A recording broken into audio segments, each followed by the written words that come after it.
Real estate commissions. What the heck is going on? No, really. Hi, I'm Keith Connors, here at Florida Suncoast Living. Thanks for checking out the channel. I know there's been a lot of confusion lately about this commission thing, and honestly, the media hasn't helped at all. I've had clients just this week who are still scratching their heads. So today I'm here to clear things up and tell you what's really going on with the recent real estate commission settlement. It's pretty big. My goal is to make sure there are no surprises when you go to buy or sell your home. The NAR settlement, what you need to know. You've probably heard about the $418 million settlement with the National Association of Realtors, the NAR, regarding their antitrust litigation. It was a huge deal, and it's brought about some significant changes to how real estate commissions work.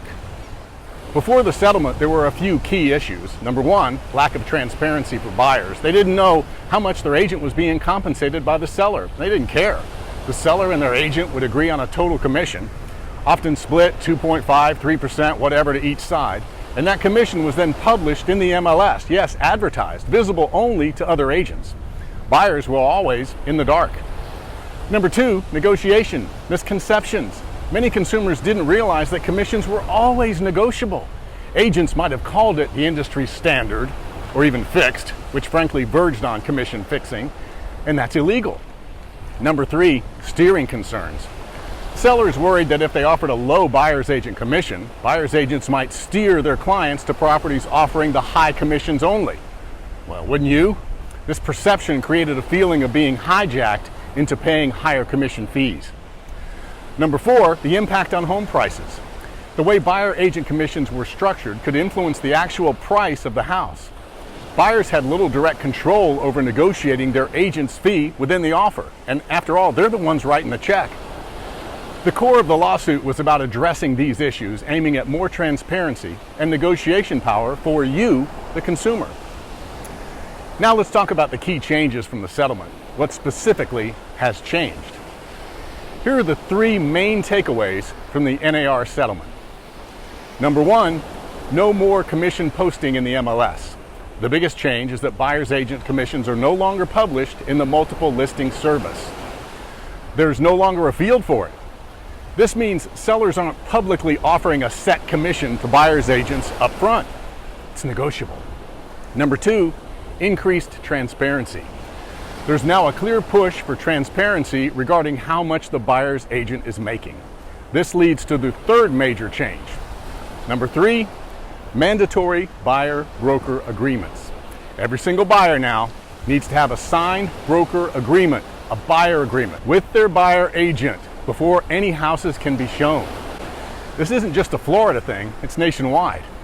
This agreement clearly states how the buyer will compensate their agent, whether it's a percentage or even a flat fee or a tiered structure.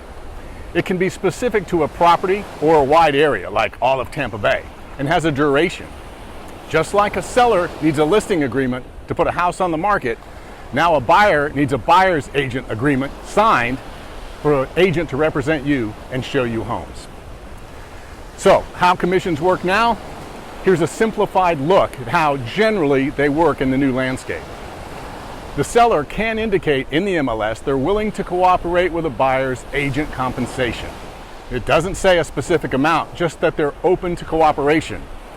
When a buyer makes an offer, their agent will present it to the seller and include in that offer a request for the seller to pay a certain percentage or even that flat fee to cover the buyer's agent.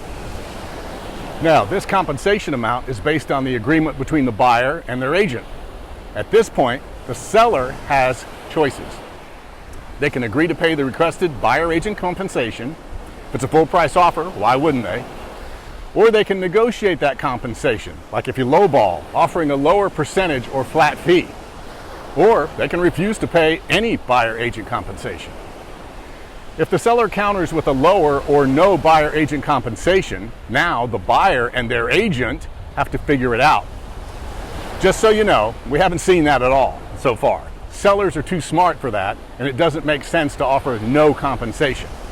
After all, how many buyer's agents do you think they want to show their house?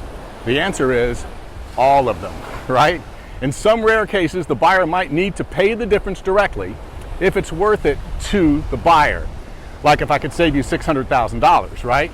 But all buyers need to know it's very easy to negotiate a lower commission with their agent, or even decide to pass on the property if they can't cover the fee. It's that simple. This process ensures fair compensation, and it's transparent and openly negotiated. So the market plays a huge role in how these things are being received. Right now, we're seeing a cooling housing market nationwide. Inventory is climbing, over 30% more compared to last year, nationally. Negotiations are definitely happening more often. This is what we call a buyer's market, where buyers are driving demand. In this market, sellers are more willing to work with buyer agents because they understand the value they bring in bringing them qualified buyers. If these changes had happened during the peak, like of COVID, during a seller's market, we would likely see much lower buyer agent commissions. Supply and demand. Some data suggest that on average, buyer agent commissions have only seen a slight reduction post-settlement. In fact, the entry-level market commissions have even slightly bumped up. Builders sometimes pay more than 3%. That indicates most buyers still want and value their own representation. This is why experience matters more than ever for buyers. For both buyers and sellers, having an experienced agent is more important than ever in this shifting market. A skilled agent will advise you, strategize, and navigate these new negotiation dynamics to get you the best possible deal. No matter the industry, good salespeople know commission is built into the value of every product, every piece of real estate, and quite frankly, any product that's on the market. A great agent will earn their fee by protecting your interests and getting the deal done. I like to get you your best deal. I hope this clears up some of the confusion around these real estate commissions. If you're looking to buy or sell here on the Florida Suncoast, please reach out. And if you're elsewhere, I have a referral network of experienced agents that I trust. I even have one in Anchorage, Alaska. You can find more resources and guides in the description below. Thanks for watching, and don't forget to subscribe to this channel, share it with someone you know, someone you love, or someone you like just a little bit. See you on the beach or in the next video. Peace.